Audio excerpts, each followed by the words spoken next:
ನಮಸ್ಕಾರ ಸ್ನೇಹಿತರೆ, ಕೊನೆಯ 6 ಎಸೆತಗಳಲ್ಲಿ ಬೇಕಾಗಿತ್ತು 16 ರನ್. ನಂತರ ನಡೆಯಿತು ದೊಡ್ಡ ಚಮತ್ಕಾರ. 99% ಸೋಲುವ ಪಂದ್ಯವನ್ನ ಗೆದ್ದು ವಿಶ್ವ ಚಾಂಪಿಯನ್ ಆಯಿತು ಟೀಂ ಇಂಡಿಯಾ. ಹಾಗಾದರೆ ಸುದ್ದಿಯ ಸಂಪೂರ್ಣ ಮಾಹಿತಿ ಏನು? ಅಷ್ಟಕ್ಕೂ ಭಾರತ ಮತ್ತು ಸೌತ್ ಆಫ್ರಿಕಾ ನಡುವಿನ T20 ವಿಶ್ವಕಪ್ನ ಫೈನಲ್ ಪಂದ್ಯ ಹೇಗಿತ್ತು ಗೊತ್ತಾ? ಹೀಗೆ ಇದರೆಲ್ಲದರ ಬಗ್ಗೆ ಇವತ್ತಿನ ಈ ಒಂದು ವಿಡಿಯೋದಲ್ಲಿ ತಿಳಿಸ್ಕೊಡ್ತಾ ಹೋಗ್ತೀನಿ. ಹೀಗಾಗಿ ದಯವಿಟ್ಟು ಈ ವಿಡಿಯೋವನ್ನ ಕೊನೆವರೆಗೂ ನೋಡಿ ಸ್ನೇಹಿತರೆ. ಆದರೆ ಅದಕ್ಕಿಂತಲೂ ಮುನ್ನ ಯಾರೇನು ನಮ್ಮ ಚಾನೆಲ್ಗೆ ಸಬ್ಸ್ಕ್ರೈಬ್ ಮಾಡಿಲ್ಲ, ಸೊ ದಯವಿಟ್ಟು ಈ ಕೂಡಲೇ ಈ ಚಾನೆಲ್ಗೊಂದು ಸಬ್ಸ್ಕ್ರೈಬ್ ಮಾಡಿ ಮತ್ತು ನೀವು ಕೂಡ ಟೀಂ ಇಂಡಿಯಾದ ಅಪ್ಪಟ ಅಭಿಮಾನಿಗಳಾಗಿ ಈ ವಿಡಿಯೋವನ್ನ ನೋಡುತ್ತಿದ್ದರೆ ತಪ್ಪದೆ ಈ ಕೂಡಲೇ ಈ ವಿಡಿಯೋಗೊಂದು ಲೈಕ್ ಮಾಡಿ. ಹೌದು ಸ್ನೇಹಿತರೆ, ಬಾರ್ಬಡೋಸ್ನ ಕೆನ್ನಿಂಗ್ಸ್ಟನ್ ಓವಲ್ ಮೈದಾನದಲ್ಲಿ ನಡೆದ ಭಾರತ ಹಾಗೂ ಸೌತ್ ಆಫ್ರಿಕಾ ನಡುವಿನ T20 ವಿಶ್ವಕಪ್ನ ಫೈನಲ್ ಪಂದ್ಯವನ್ನ ರೋಹಿತ್ ಶರ್ಮಾ ನಾಯಕತ್ವದ ಟೀಂ ಇಂಡಿಯಾವು 7 ರನ್ಗಳಿಂದ ಗೆದ್ದುಕೊಳ್ಳುವ ಮೂಲಕ 2ನೇ ಬಾರಿ T20 ವಿಶ್ವಕಪ್ನ ಚಾಂಪಿಯನ್ ಆಗಿ ಇತಿಹಾಸ ಸೃಷ್ಟಿಸಿದೆ ಸ್ನೇಹಿತರೆ.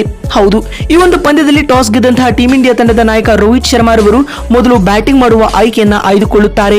ಅದರಂತೆ ಆರಂಭಿಕರಾಗಿ ಕಣಕ್ಕಿಳಿದ ವಿರಾಟ್ ಕೊಹ್ಲಿ ಹಾಗೂ ರೋಹಿತ್ ಶರ್ಮಾ ತಂಡಕ್ಕೆ ಉತ್ತಮ ಆರಂಭವನ್ನ ತಂದುಕೊಡುತ್ತಾರೆ.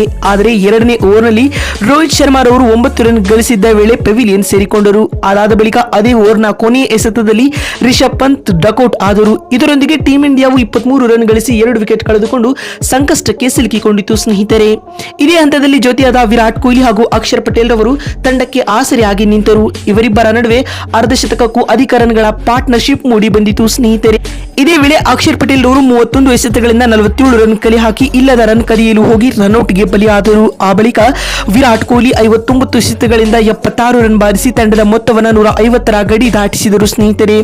ಮತ್ತು ಕೊನೆಯಲ್ಲಿ ಬಂದ ಶಿವಮ್ ದೂಬೆ 16 ಎಸೆತಗಳಿಂದ 27 ರನ್ ಬಾರಿಸಿ ತಂಡದ ಮೊತ್ತವನ್ನು 170ರ ಗಡಿ ದಾಟಿಸಿದರು. ಇದರೊಂದಿಗೆ ಭಾರತ ತಂಡವು ನಿಗದಿತ 20 ಓವರ್ಗಳಲ್ಲಿ 7 ವಿಕೆಟ್ ಕಳೆದುಕೊಂಡು 176 ರನ್ ಕಲೆ ಹಾಕಿತ್ತು. ಅತ್ತ ಆಫ್ರಿಕಾ ತಂಡದ ಪರ ಬೌಲಿಂಗ್ ನಲ್ಲಿ ಆಂಡ್ರಿಕ್ ನೋಕಿಯಾ ಹಾಗೂ ಮಹಾರಾಜ್ ರವರು ತಲಾ 2 ವಿಕೆಟ್ ಕಬಳಿಸಿ ಮಿಂಚಿದರು. ಭಾರತ ವಿರುದ್ಧ ಫೈನಲ್ ಪಂದ್ಯವನ್ನ ಗೆಲ್ಲಲು 177 ರನ್ಗಳ ಸ್ಪರ್ಧಾತ್ಮಕ ಗುರಿಯನ್ನ ಬೆನ್ನಟ್ಟಿದಂತ ಆಫ್ರಿಕಾ ತಂಡಕ್ಕೆ ಜಸ್ಪ್ರೀತ್ ಬುಮ್ರಾ ರವರು 2ನೇ ಓವರ್ನಲ್ಲಿ ಶಾಕ್ ನೀಡಿದರು ಸ್ನೇಹಿತರೆ. ರೀಜಾ ಹೆಂಡ್ರಿಕ್ಸ್ ರವರು 4 ರನ್ ಗಳಿಸಿ ಪೆವಿಲಿಯನ್ ಸೇರಿಕೊಂಡರು. ಅದಾದ ಬಳಿಕ ನಾಯಕ ಆಡಮ್ ಮಾರ್ಕ್ರಮ್ ರವರು 4 ರನ್ ಬಾರಿಸಿ ಹರ್ಷದೀಪ್ ಸಿಂಗ್ ರವರ ಬೌಲಿಂಗ್ ನಲ್ಲಿ ಪಂತ್ಗೆ ಕ್ಯಾಚ್ ನೀಡಿ ನಿರ್ಗಮಿಸಿದರು.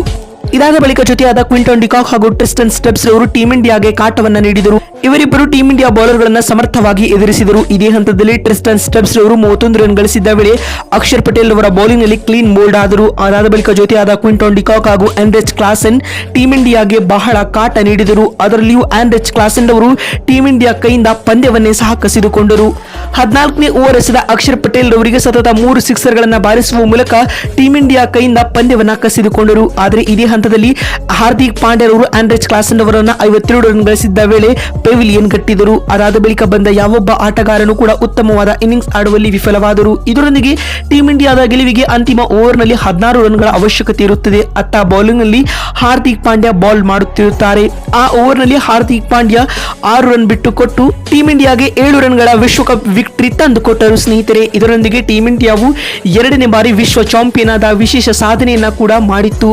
ಹಾರ್ದಿಕ್ ಪಾಂಡ್ಯ 3 ವಿಕೆಟ್ ಕಬಳಿಸಿ ಮಿಂಚಿದೆ. ಹರ್ಷದೀಪ್ ಸಿಂಗ್ ಹಾಗೂ ಜಸ್ಪ್ರೀತ್ ಬುಮ್ರಾ ತಲಾ 2 ವಿಕೆಟ್ ಕಬಳಿಸಿದರು. ನೋಡಿದ್ರಲ್ಲ ಬಂಧುಗಳೇ, ಭಾರತ ಮತ್ತು ಸೌತ್ ಆಫ್ರಿಕಾ ನಡುವಿನ T20 ವಿಶ್ವಕಪ್ನ ಫೈನಲ್ ಪಂದ್ಯ ಹೇಗಿತ್ತು ಅಂತ ತಿಳಿಸಿಕೊಡುವ ನಮ್ಮ ಈ ಪ್ರಯತ್ನ ನಿಮಗೆ ಇಷ್ಟವಾಗಿದ್ದಲ್ಲಿ ತಪ್ಪದೇ ಈ ಕೂಡಲೇ ಈ ವಿಡಿಯೋಗೊಂದು ಲೈಕ್ ಮಾಡಿ. ಮತ್ತೊಂದು ವಿಡಿಯೋದಲ್ಲಿ ಸಿಗ್ತೀನಿ. ಅಲ್ಲಿವರೆಗೂ ನಮಸ್ಕಾರ.